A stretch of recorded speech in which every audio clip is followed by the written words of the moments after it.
Okay, good morning, students. Good morning to all.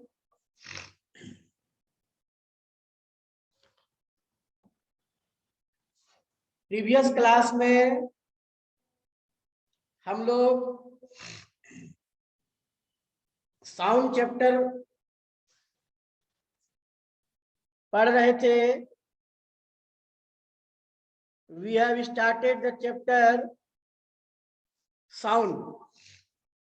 Okay, sound में हम लोग I think reflection of sound तक पढ़े थे. Okay, good morning to everybody. Last topic क्या पढ़े थे जरा एक बार लिख के भेजो चैट में. लास्ट टॉपिक वाज क्या था बताओ. अदिति, आदर्श,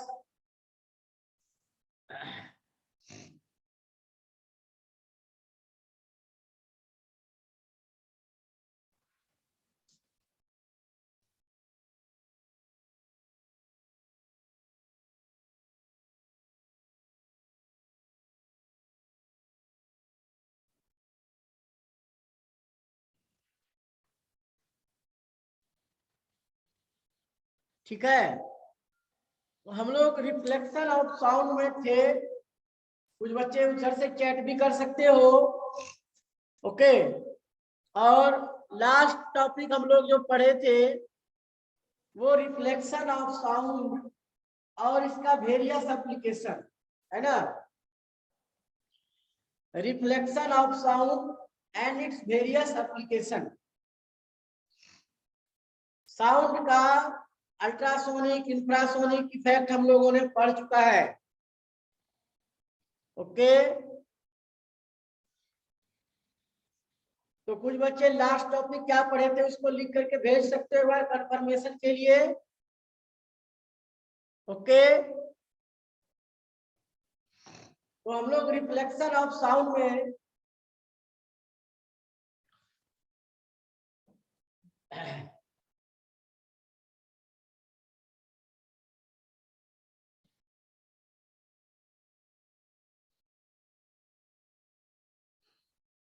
ठीक है.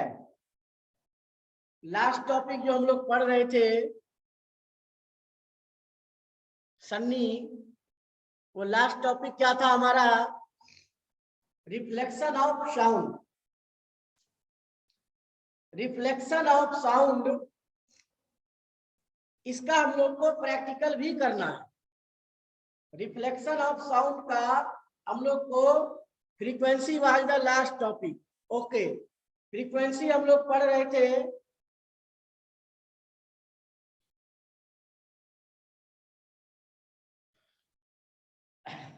तो इसमें हम लोग नेक्स्ट जो है रिफ्लेक्शन ऑफ साउंड. साउंड का रिफ्लेक्शन किस प्रकार से होता है? जिस प्रकार से लाइट का रिफ्लेक्शन होता है उसी प्रकार से साउंड का भी रिफ्लेक्शन होता है. Light, reflection of light just like reflection of sound take place, उसी प्रकार से रिफ्लेक्शन ऑफ साउंड भी होता है. There are two laws of reflection of light. Similarly there are two laws of reflection of sound. Sound का भी reflection का to laws होता है. ठीक है, तो अब यहां पर हम लोग इसको reflection of sound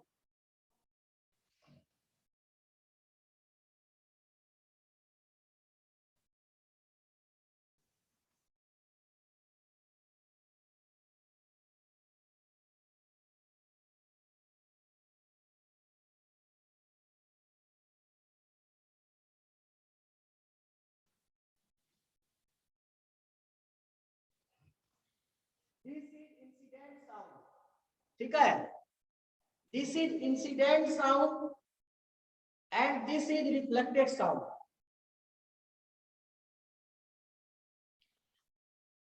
this is incident sound, this is reflected sound.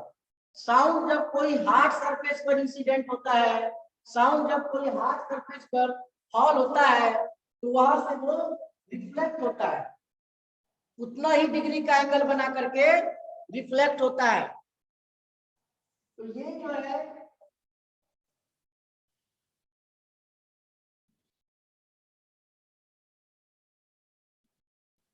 अगर एंगल ऑफ इंसिडेंस 40 डिग्री का होगा तो एंगल ऑफ रिफ्लेक्शन भी 40 डिग्री का होगा। Sound follows the laws of reflection. जिस सरफेस पर साउंड इंसिडेंट होता है, अगर वो सरफेस हार्ड होता है तो साउंड उससे रिफ्लेक्ट होता है, and it follows the laws of reflection of sound. There are two laws of reflection of sound. One, the incident sound, normal and reflected sound lie on the same plane.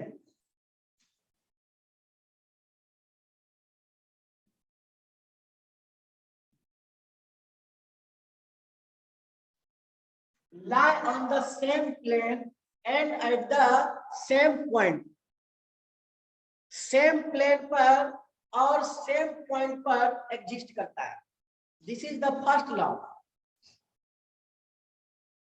The incident ray, incident sound, normal and reflected sound lie on the same plane and at the same point.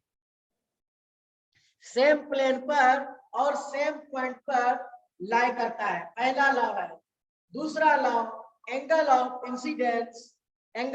incidence of sound is always equal to angle of reflection of sound.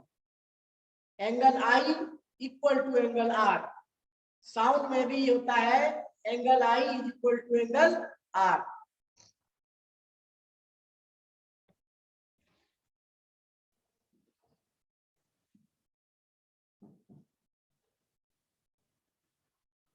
ठीक है, I equal to angle R, ये दूसरा law है। पहला बताया, मैं repeat कर रहा हूं, incident sound, normal and reflected sound lie on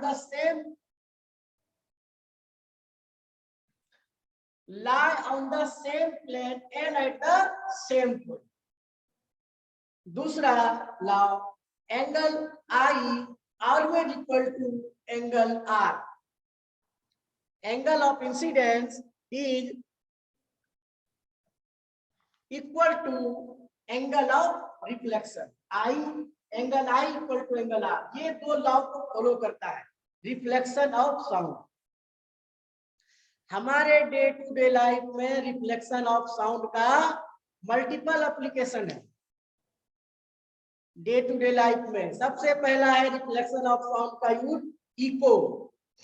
what do you mean by echo? Echo किसको कहते हैं? What is echo? Reflected sound is called echo. Reflected sound is called echo. Okay Vibhanjali, first law एक बार फिर से repeat कर रहा हूं। देखो, incident sound, normal and reflected sound lie on the same plane and at the same point. This is the first law. Incident sound, normal and reflected sound lie on the same plane. ये A B plane है and at the same point ये O point है। ठीक है, तो यहाँ पर जो है पहला लॉ है, और दूसरा angle I is equal to angle R। Angle I equal to angle R, ये दूसरा लॉ है। Angle of incidence is equal to angle of reflection. तो अब तुम यहाँ पर देखो, रिफ्लेक्टेड साउंड का जो एप्लीकेशन है वो पहला है echo. What is echo? Echo, the reflected sound is called echo. तुम देखते हो इको माइक होता है, एक बार बोलते हो हेलो, वहां से 2-3 बार आवाज आता है हेलो हेलो हेलो, तो इको होता है। Reflected sound is called echo. Sound कोई सरफेस से टकरा के वापस आता है, फिर से रिपीट सुनाई पड़ता है, this is called echo. But we can not hear echo always. हम लोग इको को हमेशा नहीं सुन सकते। There are certain conditions. There are certain conditions to hear echo and produce echo. Conditions है, सिंपली हम लोग बोलते हैं reflected sound is called echo, but there are certain condition to produce echo. Echo produce होने के लिए कुछ condition चाहिए. पहला कंडीशन है the distance between source of sound and reflecting surface must be placed at a distance of about 17 metre. Source of sound और surface के बीच में कम से कम 17 मीटर का डिस्टेंस होना चाहिए. जैसे कि हम बोल रहे हैं सामने कोई वाल है, तो दोनों के बीच में सोर्स ऑफ साउंड हम बोल रहे हैं वाल हो गया, सरफेस जिससे टकरा के साउंड आएगा, तो कम से कम दोनों के बीच में 17 मीटर का डिस्टेंस होना चाहिए. दूसरा, ओरिजिनल साउंड और रिफ्लेक्टेड साउंड जो हमारे ईयर पर आकर के इंसिडेंस होता है, दोनों के बीच में एटलीस्ट 1/10 से 1/15 सेकेंड का गैप होना चाहिए. इसी को बोलते हैं परसिस्टेंस ऑफ हियरिंग. हमारा ईयर जो है एक साउंड के बाद दूसरा साउंड को सुनने में 1/10 सेकेंड का गैप लेता है, इंटरवल लेता है. एक साउंड हमारे ईयर पर उसका इफेक्ट रहता है 1/10 सेकेंड, इसके बाद ही दूसरा साउंड हम सुन सकते हैं. इसी बीच में अगर दूसरा साउंड आ जाता है तो वो नॉइज बन जाता है, एक साउंड के ऊपर में दूसरा साउंड हो जाता है, ओवरलैप. तो यहाँ तो दो कंडीशन है, the distance between source of sound and obstacle must be about 17 metre. दोनों के बीच का डिस्टेंस लगभग 17 मीटर होना चाहिए. दूसरा, time interval between original sound and reflected sound must be about 1/10 second. अगर ये कंडीशन फुलफिल होता है then we can hear echo, तब हम लोग इको सुन सकते हैं. तो ये कंडीशन में यहाँ पर देखो,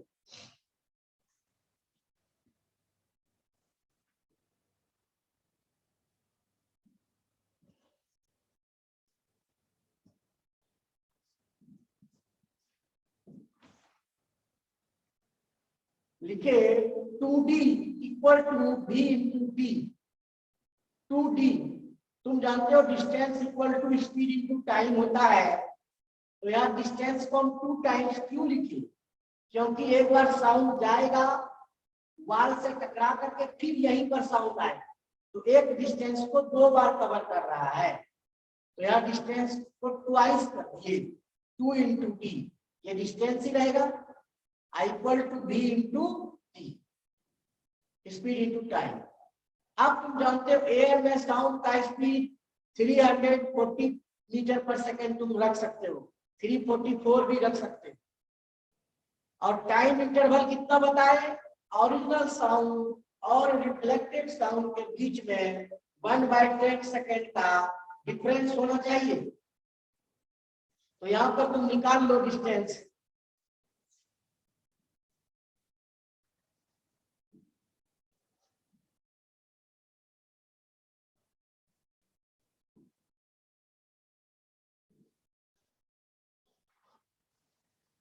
स्पीड इक्वल टू लिखा है 340 मीटर पर सेकेंड मल्टीप्लाई टाइम लिखा है 1/10 second.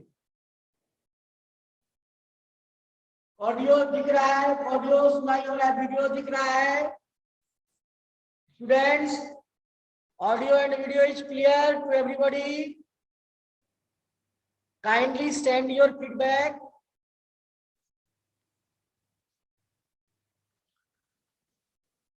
Kindly send your feedback. Abhishek Kumar, thank you. Aditi Singh, Riddhi तुम्हारा नेटवर्क ठीक नहीं है. Lovely Bharti okay. Harshvardhan okay, everything is okay. Ujjwal, video थोड़ा थोड़ा किसी किसी को दिक्कत हो रहा है. अच्छा ठीक है ठीक है, किसी किसी को प्रॉब्लम है नेटवर्क का। यहाँ पर हम बोल रहे हैं, जरा सुन लो। 2D equal to V into T, सुन के भी लिख सकते हो जिसको बोर्ड नहीं दिखा। 2D equal to V into T,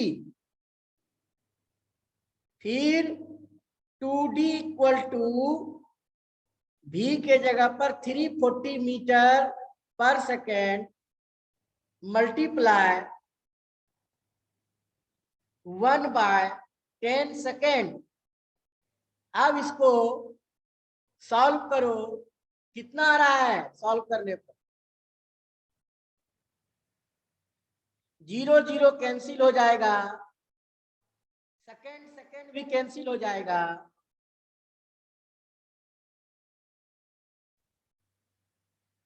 ठीक है।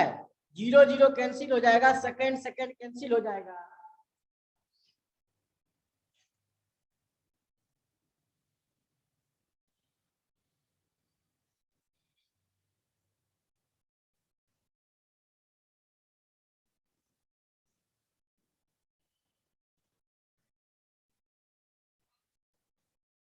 देखो 2D equal to 17, 2D equal to 34 metre, ठीक है। 2D इक्वल टू 34 मीटर और 2D इक्वल टू 34 मीटर आया, D इक्वल टू 2 मल्टीप्लाई में है, 2 मल्टीप्लाई में है, इधर जाके डिवाइड हो जाएगा और डिस्टेंस इक्वल टू 17 मीटर होगा। Distance equal to 17 meter, okay.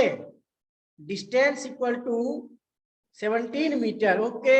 Vibhanjali 17 meter आया है, बोर्ड थोड़ा सा ब्लर दिख रहा है ना, ओके। तो यहाँ पर तुम लोग सुनो इसको, कैलकुलेशन को। 2D equal to V into T, okay Soni कुमारी।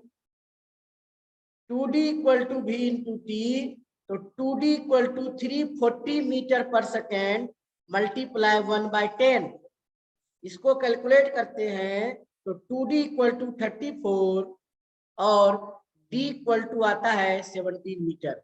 तो यही जो है D है, मतलब distance between source of sound and obstacle must be placed at a distance of 17 metre.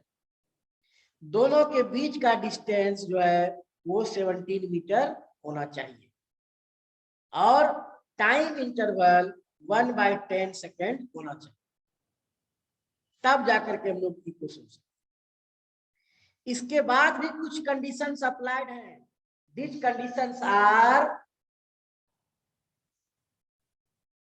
Sound absorber अगर अवेलेबल है, ये कंडीशन होने के बावजूद भी अगर उस प्लेस पर साउंड एब्जॉर्बर अवेलेबल है, साउंड एब्जॉर्बर जैसे कि soft materials, cuisine bed, clothes, thermocol, plaster of Paris, would, ये सभी जो है साउंड का एब्जॉर्बर है, ये साउंड को एब्जॉर्ब करता है। तो ये सभी एब्जॉर्बर प्रेजेंट है, इसलिए वो साउंड को एब्जॉर्ब कर लेता है, इसलिए हम लोग इको नहीं सुन पाते। साउंड एब्जॉर्बर, कभी कभी देखते हो कि घर का सफाई वगैरह होता है, तो सफाई होने पर वहां पर बोलने पर इको प्रोड्यूस होने लगता है। जब सफाई होता है तो इको प्रोड्यूस होने लगता है। रीजन होता है सफाई करने के लिए सामान को हटाते हैं, बाहर करते हैं, तो पूरा खाली हो गया है और साउंड एब्जॉर्बर जो है वहां पर साउंड एब्जॉर्बर प्रेजेंट नहीं है। साउंड एब्जॉर्बर प्रेजेंट नहीं रहने के कारण साउंड का रिफ्लेक्शन हो रहा है, इको का कंडीशन भी फुलफिल हो रहा है और हम लोग इको को सुन रहे हैं। कभी कभी इको सुनाई पड़ता है, कभी कभी नहीं सुनाई पड़ता है, तो ये सभी कारण है। साउंड एब्जॉर्बर, अभी हम रिफ्लेक्शन ऑफ साउंड में पढ़ रहे हैं, इको, इको का यूज भी करते हैं। लेकिन यही इको अगर रिपीटेड इको प्रोड्यूस होने लगे तो हम लोग ओरिजिनल साउंड को और इको को ठीक से नहीं सुन पाते हैं, दोनों साउंड मिक्स होने लगता है और इट बिकेम नॉइज। सपोज करो कि एक ही साउंड का कई बार इको होने लगे, इस बीच में हम दूसरा साउंड बोलना शुरू कर दे रहे हैं और पहले साउंड का ही इको बार बार रिपीट हो रहा है, तो इसको बोलते हैं reverberation. The repeated echo produce noise. अगर एक ही इको बार बार अगर रिपीट होने लगे, मल्टीपल रिफ्लेक्शन होने लगे, reflection of sound is called echo. एक बार रिफ्लेक्शन हो रहा है, अगर कई बार रिफ्लेक्शन होने लगे तो एक ही साउंड बार बार सुनाई पड़ेगा, तब तक हम लोग दूसरा साउंड बोल चुके रहेंगे, तो ओरिजिनल और इको सब मिक्स करके नॉइज बन जाता है, और इसको बोलते हैं रिवर्बरेशन। रिवर्बरेशन, तो रिवर्बरेशन को मिनिमाइज करने के लिए hall, auditorium, cinema hall, picture palace, concert hall, ये सभी को स्पेशल डिजाइन दिया जाता है, स्पेशल शेप से बनाया जाता है, ठीक है। स्पेशल शेप दिया जाता है ताकि रिपीटेड इको को रोका जा सके। अगर रिपीटेड इको होगा तो ऑडियंस को कुछ ठीक से सुनाई नहीं देगा। तो जब भी ये सारा हॉल बनता है, concert hall, auditorium, picture palace, cinema hall, तो इंजीनियर इस बात को दिमाग में रखता है कि साउंड का इको को कैसे रोकना। अगर बनाते वक्त इसका ध्यान नहीं देता है तो आगे चल करके बहुत ही प्रॉब्लम होता है, ऑडियंस को ठीक से सुनाई नहीं पड़ता है। इसलिए पहला वहां पर क्या जाता है, स्पेशल डिजाइन। वो सभी बिल्डिंग जो बनता है, जैसे हमारा फ्लैट रूफ है, वो फ्लैट रूफ नहीं होता है, वो कर्व रूफ होता है, पहला। दूसरा, उसका रूफ में, वॉल में साउंड एब्जॉर्बर लगा रहता है। साउंड एब्जॉर्बर तुम लोग को बताए, cuisine bed, cloth, soft material like thermocol, plaster of Paris, ये सभी का एक लेयर लगा दिया जाता है, खास करके ऑडिटोरियम में, पिक्चर पैलेस में, सिनेमा घर में, कंसर्ट हॉल में। तुम अंदर का जो देखोगे कंस्ट्रक्शन, अंदर का जो देखोगे वो सब में साउंड एब्जॉर्बर सेट रहता है। ऐसा वॉल नहीं रहता है बिल्कुल सीमेंटेड, उसके ऊपर में प्लास्टर ऑफ पेरिस का एक लेयर चढ़ा रहता है, फिर उसको कलर किया जाता है। ये प्लास्टर ऑफ पेरिस यहाँ पर साउंड को एब्जॉर्ब करता है, क्योंकि वो सभी जगह पर पिक्चर पैलेस, सिनेमा हॉल में लाउड साउंड निकलता है, डिजिटल डॉल्बी साउंड निकलता है। अगर साउंड का इको होने लगेगा, वो क्लोज्ड रहता है, इको होने लगेगा तो एक ही साउंड का बार बार इको होगा और पब्लिक को, ऑडियंस को ठीक से सुनाई नहीं पड़ेगा। तो वहां पर साउंड एब्जॉर्बर का यूज किया जाता है। This sound absorber absorb the sound. ये साउंड एब्जॉर्बर साउंड को एब्जॉर्ब कर लेते हैं और इको होने से रोक देते हैं, और एक साउंड, ओरिजिनल साउंड ही ऑडियंस को सुनाई पड़ता है। इस प्रकार से हम लोग रिवर्बरेशन से बच जाते हैं, रिवर्बरेशन को मिनिमाइज कर देते हैं। रिवर्बरेशन मतलब रिपीटेड इको को हम लोग मिनिमाइज कर देते हैं, अवॉइड हो जाता है, वहां पर उसको हम लोग कम करते हैं। बट इन मेनी कंडीशन, कई कंडीशन में हम लोग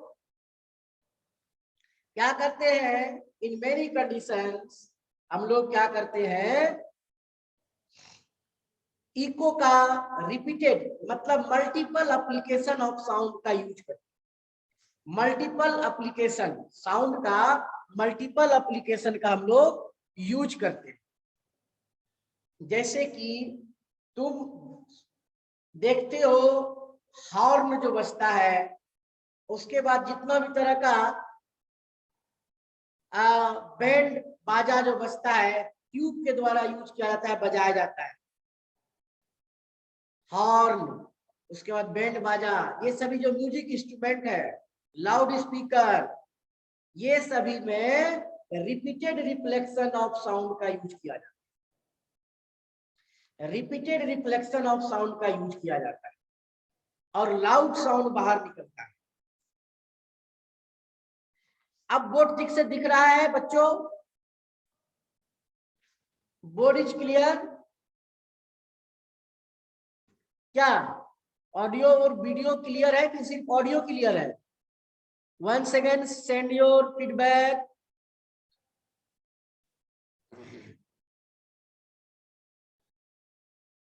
Board is visible to all?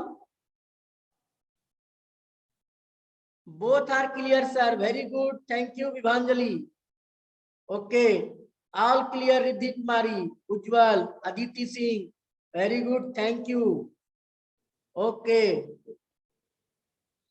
ठीक है, ऋषुराज, कोमल भारती, ओके ओके, कोमल भारती, यशराज, ठीक है, वेरी गुड, सौरभ, आदर्श, आनंद, ठीक है, थैंक यू टू ऑल। तो यहाँ पर अब देखो कि ओके हर्षवर्धन,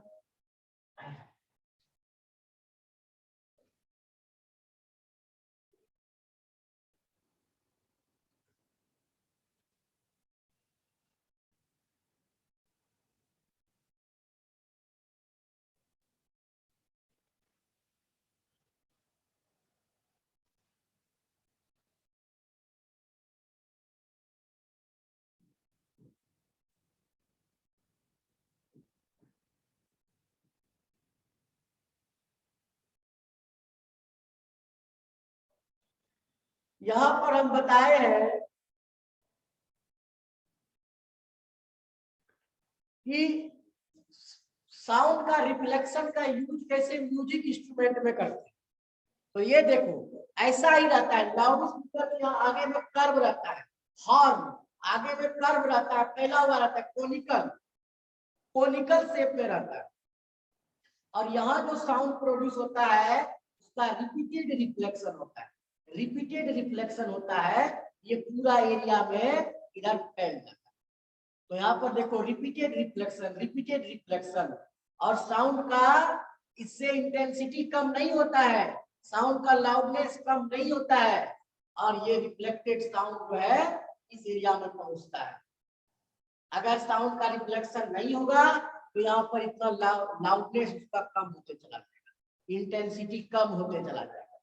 तो यहाँ पर जितना भी तरह का तुम म्यूजिक इंस्ट्रूमेंट मुंह से बजाने वाला देखते हो, फूंक के बजाते हैं, ट्रम्पलेट, बैंड बाजा, फ्लूट, वो सभी में रिफ्लेक्शन ऑफ साउंड का यूज होता है। हॉर्न भी जो बजाते हैं उसमें भी इस तरह का हॉर्न जो रहता है रिक्शा वगैरह में, वहाँ रिपीटेड रिफ्लेक्शन ऑफ साउंड का यूज किया जाता है। और तुम दूसरा एग्जांपल देखो, repeated reflection of sound is used by doctor in stethoscope. Stethoscope जिसको आला बोलते हैं, डॉक्टर पेशेंट को चेक करता है, पहले आला स्टेथोस्कोप यहाँ कान में लगाता है और बॉडी में लगा करके हार्ट बीट को सुनता है, हार्ट बीट को सुनने का कोशिश करता है, और वो स्टेथोस्कोप में ऐसा ही रिफ्लेक्शन ऑफ साउंड होता है। रिफ्लेक्शन ऑफ साउंड जाता है हार्ट बीट। ऐसे हम लोग आसानी से हार्ट बीट को नहीं सुन सकते हैं, लेकिन वो हार्ट बीट का मल्टीपल रिफ्लेक्शन होकर के स्टेथोस्कोप से, आला से जाता है डॉक्टर के ईयर में, और वो आसानी से सुन लेता है कि पेशेंट का हार्ट बीट चेक करता है और पता चलता है कि हार्ट बीट नॉर्मल है या एबनॉर्मल है, और उसी से पता करता है कि ये सच में पेशेंट जो है सिक है या ओके। हार्ट बीट से वो पता लगाता है।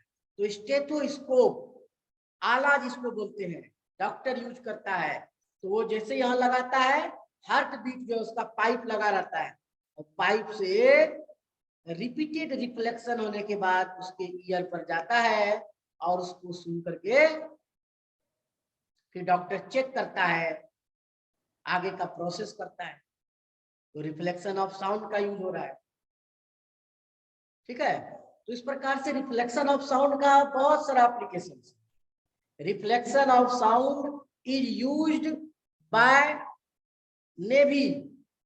हमारे डिफेंस में रिफ्लेक्शन ऑफ साउंड का यूज करता है नेवी, सोनार प्रोसेस के द्वारा। तुम लोग सोनार यहां पर देखो क्या होता है, SONAR, सोनार।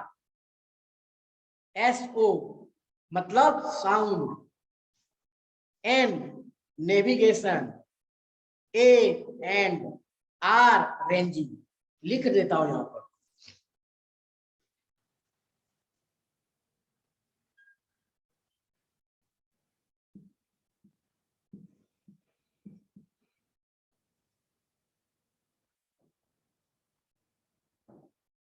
ठीक है, ये लिखे हैं सोनार,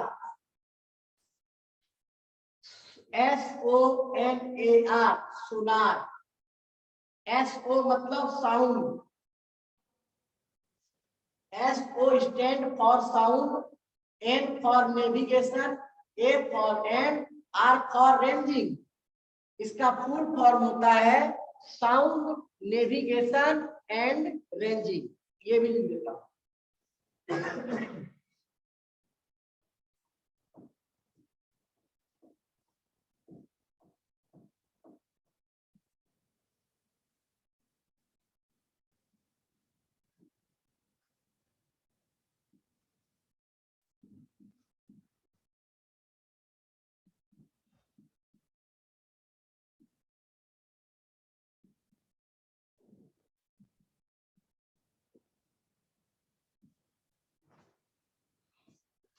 sound SO, sound and navigation, A and ranging.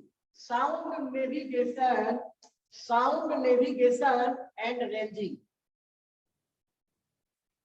this is the full form of sonar, sound navigation and ranging। इसमें क्या होता है, बहुत ही सिंपल तरीका है। सोनार से शिप में नेवी का सोनार डिवाइस लगा रहता है और उसमें एक बहुत ही सिंपल इसी फॉर्मूला पर काम करता है। ये 2D = V/T जो बताया उसी फॉर्मूला पर काम करता है। वही फॉर्मूला, वही सॉफ्टवेयर उसमें रहता है और उसमें क्या रहता है, एक साउंड को भेजने वाला रहता है डिवाइस, वो सेंडर कहलाता है, और साउंड रिफ्लेक्ट होकर के जो आता है वो रिसीवर के द्वारा रिसीव किया जाता है।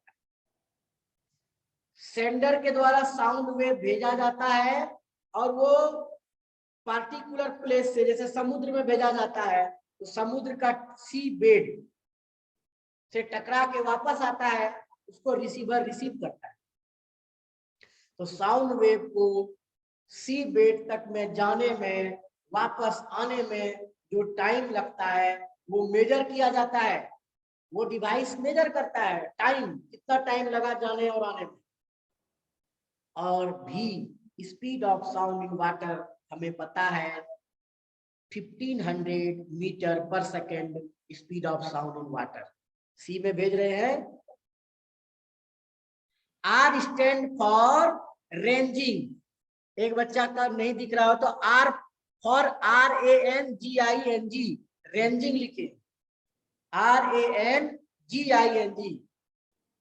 Yes yes Soni Kumari, RANGING, sound navigation and ranging.